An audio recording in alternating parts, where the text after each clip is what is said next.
Menjadi ibu rumah tangga full-time adalah sebuah kenyataan hidup tapi bukan mimpi saya. Sejak kecil impian saya adalah menjadi wanita karir. Wanita yang mandiri dan tak melulu bergantung pada pria. Wanita yang bisa mengurus dan mengatur hidupnya sendiri secara seimbang. Inspirasinya justru dari ayah saya yang seorang wirausahawan kecil-kecilan.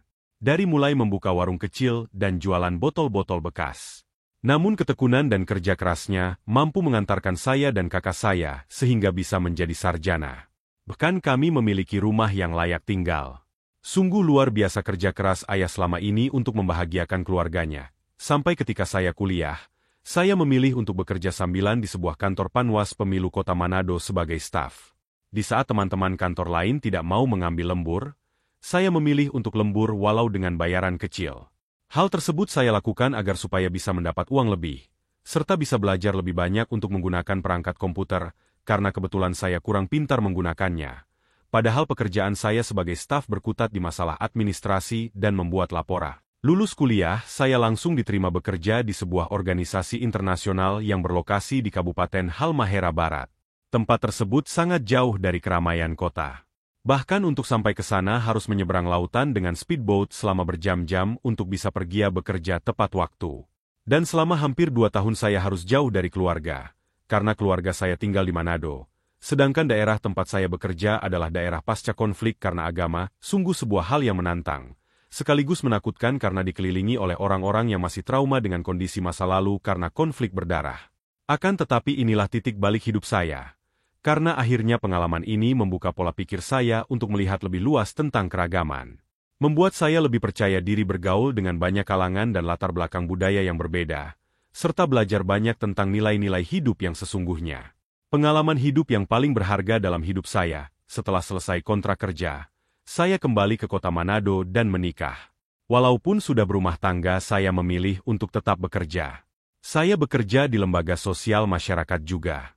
Tapi karena hidup terpisah lagi dari suami dan anak, ditambah anak yang seringkali sakit, saya harus mengubur mimpi untuk bekerja lebih lama.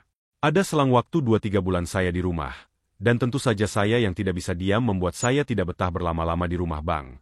Sepertinya aku tidak bisa hanya berdiam diri di rumah seperti ini terus. Aku ingin kembali bekerja. Ucapku suatu sore saat bersantai dengan suami di teras rumah, aku sebenarnya tidak masalah jika kamu mau kembali bekerja. Tapi bagaimana dengan anak kita? Siapa yang akan merawatnya jika kita berdua sibuk bekerja? Jawabnya khawatir, mungkin kita bisa menyewa jasa ongasuh anak. Ucapku, kamu yakin?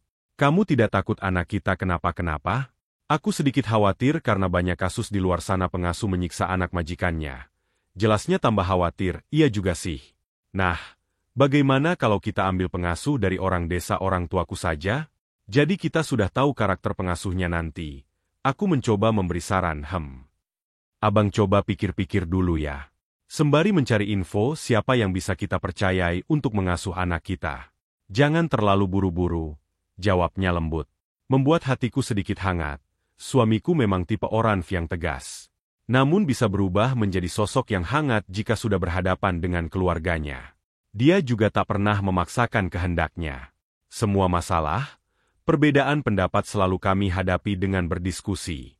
Suamiku juga sangat pandai mendengarkan pendapat orang lain. Dan ketika sesuatu tidak sesuai dengan kehendaknya, dia akan diam dan memikirkan itu semua. Hingga pada akhirnya secara bijak dia bisa mengatasi hal tersebut dengan baik. Tak lama berselang, saya tak sengaja melihat lowongan pekerjaan di media sosial. Posisi yang dibutuhkan sebagai HRD di salah satu bank di kota.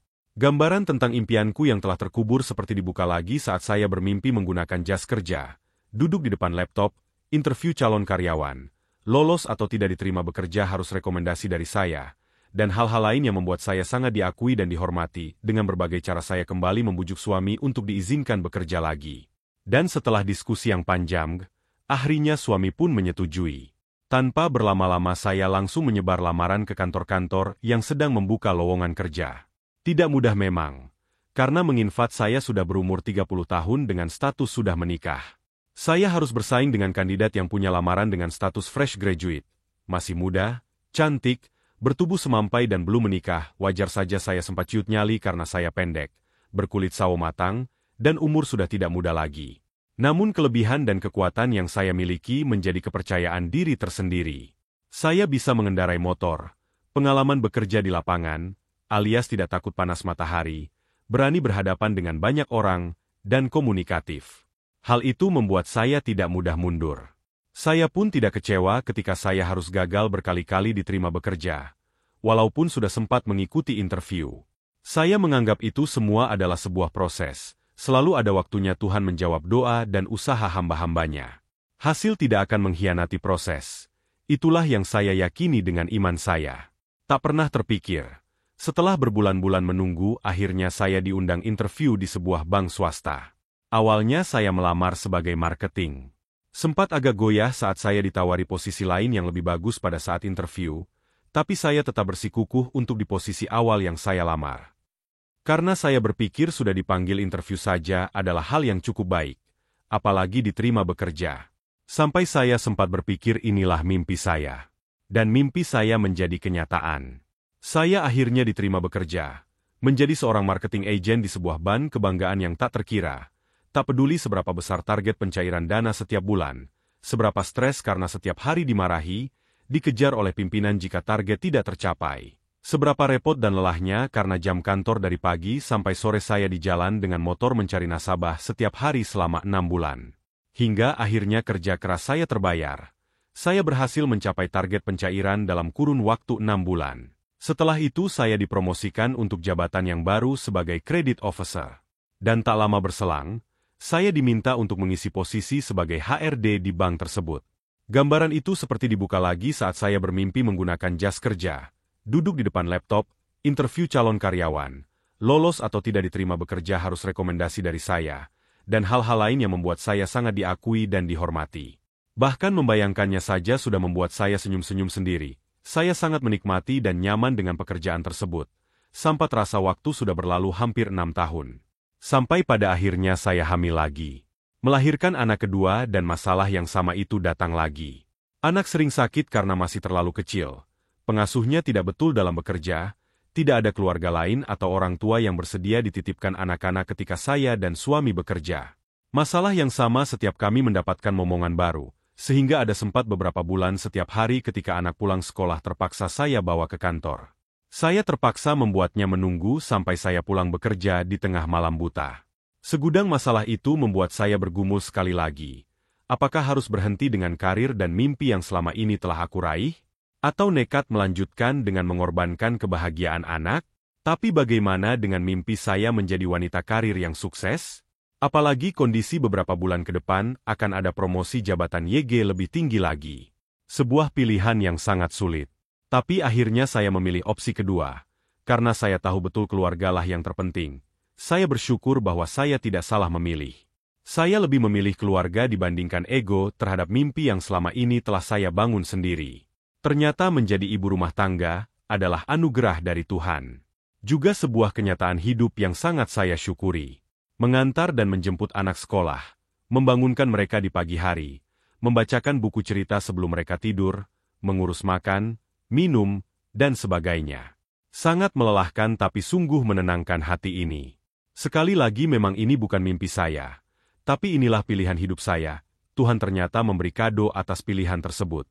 Seiring berjalannya waktu, saya mulai mengembangkan bakat yang tersimpan sejak kecil, yakni kreativitas membuat kerajinan tangan untuk souvenir ulang tahun anak, pernikahan, dan sebagainya. Awalnya usaha ini saya bangun sederhana saja. Konsepnya rumahan dan dipasarkan pada orang-orang terdekatku dulu. Tapi sungguh luar biasa, pada akhirnya usaha saya berkembang dengan cepat.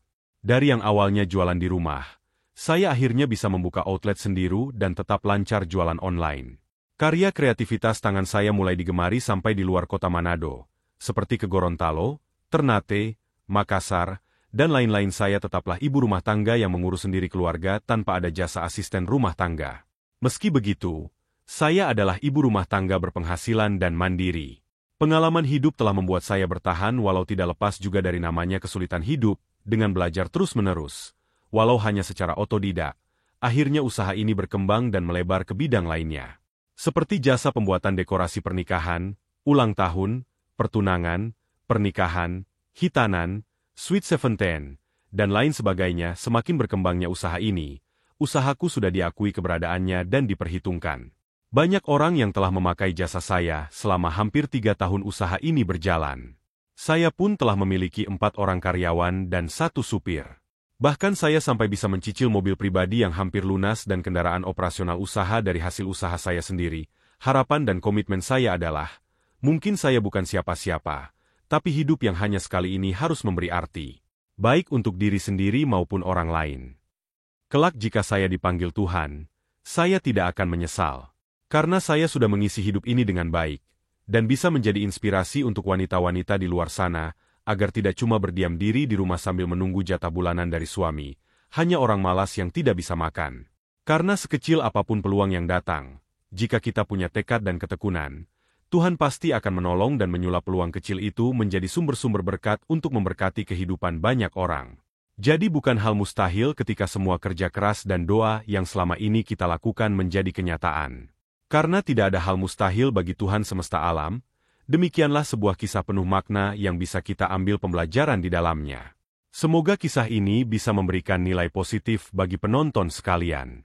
Terima kasih telah menonton video ini sampai akhir. Sampai jumpa di kisah-kisah inspiratif lainnya. Jangan lupa like, subscribe dan tinggalkan jejak kalian di kolom komentar.